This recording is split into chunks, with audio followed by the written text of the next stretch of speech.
So I started at Dentsply a long time ago, was selling intraoral cameras. I then moved into Schick, selling digital radiography when it first started in the United States. I left dental for a little bit, went into medical, came back and worked for Patterson Dental for 18 years, and then left Patterson Dental to open up DDSmatch in Northern California. A couple things led me to wanting to do this. One was I worked with Patterson for a little while when they were working with Mercer doing practice transitions. I was on a task force of 12 managers to help integrate that business model into Patterson. And that got me the first taste of wanting to help doctors at the tail end of their career, helping them exit on their own terms. The second thing is, frankly, my dad passed away at the age of 55. He owned a couple small businesses. He really had no plan for it. And so my mother and I were left kind of sorting all that out at the end. So with that personal experience and having worked in dental the amount of time that I had, I wanted doctors to be able to exit the way they wanted to exit their careers and really on their own terms, and I felt I could accomplish that by working with DDSmatch and helping them. A couple things. First of all, we only work representing the seller. We don't do any dual representation. Our fiduciary responsibilities to our client. The second thing is that we basically walk through a process document with them, sharing with them what the trust and transition process looks like. That always starts with their vision, their idea, what is their plan for the rest of their career.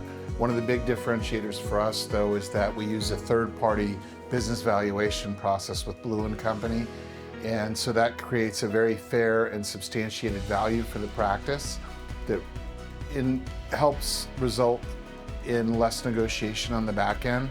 The buyer generally feels good about that process. The buyer feels good about moving forward. The doctor feels good about it. What we're working to do at that point is not just preserve the goodwill, meaning the patient-based goodwill, but the goodwill between the parties. And the more that we're able to do that, the smoother the transition is.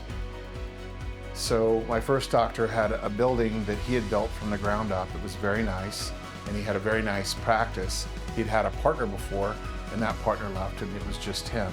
And so I really wanted to make sure that this went well for him. So obviously I was nervous, it was my first deal, but I knew how to bring the right parties to bear, from banks to CPAs to a consultant, to make sure that we had the right parties to help get them to where they needed to be.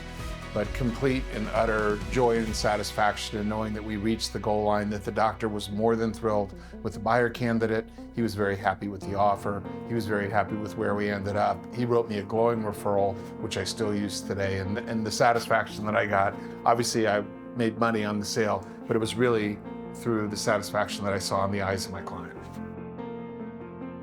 Well, it really starts with the initial conversation. We usually start on a phone call with them about 30 or 45 minutes to get a good understanding. That leads to a personal meeting. And in both of those meetings and any subsequent meetings, before we go to market, we really want to understand what is the doctor's plan, what are they going to do when they retire, how much of the proceeds is going to be critical to their retirement.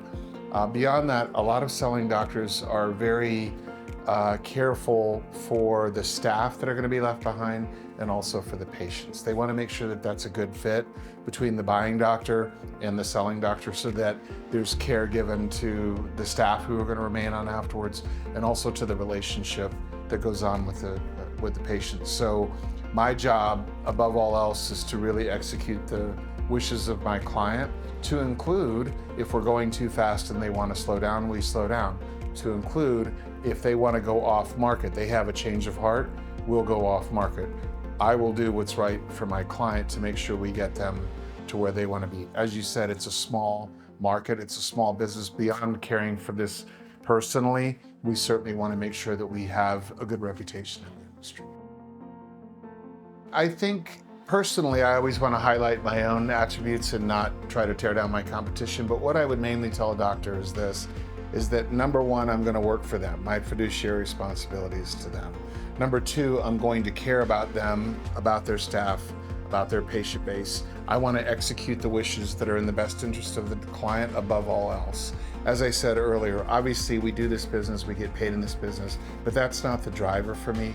The driver is making sure that I get my client where they need to be at the time frame that they want to, and that they're happy with that exit.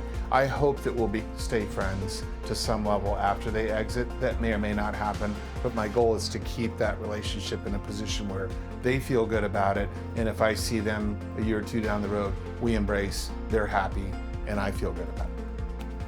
Awesome. Any final words you'd like to share before we turn the camera on? I would just say that in this business, there's a lot of people that sell dental offices.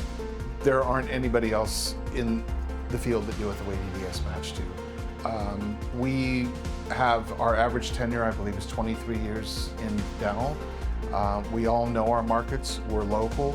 We attend our showings. We care about our clients. We work at their pace. We want to execute this trusted transition process to make sure that we have a happy client at the end of this. And that's a big reason why I think doctors should look at DDSmatch.